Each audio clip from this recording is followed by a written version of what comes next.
বন্ধুরা, দেখুন মানুষ কতটা নিষ্ঠুর হতে পারে।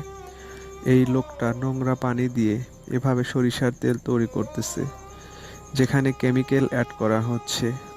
দেখে শুনে মানুষকে মৃত্যুর মুখে ঠেলে দিচ্ছে।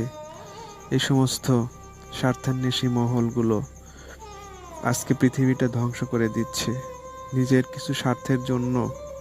দেখে শুনে বুঝে কিভাবে মানুষকে ঠকাচ্ছে। এই লোকটা নদী থেকে নোংরা পানি তুলে কেমিক্যাল মিশিয়ে সেগুলোকে খাঁটি সরিষার তেল বানিয়ে বিক্রি করতেছে, যেগুলো মানুষের জন্য হুমকি, যেগুলো মানুষের ক্যান্সারের কারণ, যেগুলোকে মানুষকে মৃত্যুর দিকে ঠেলে দেয়। অথচ দেখুন সেই কাজটি এই লোকটা করতেছে। এরা সৃষ্টিকর্তাকে ভয় করে না, এরা আল্লাহকে ভয় করে না, এরা মৃত্যুকে ভয় করে না, এরা আখিরাতকে ভয় করে না, মৃত্যুর পরের জীবনকে এরা ভয় করে না।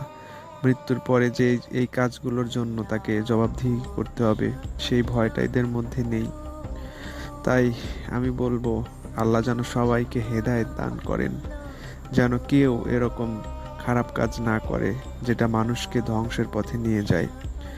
সবাইকে হেদায়েত দিক আল্লাহ। আমিন।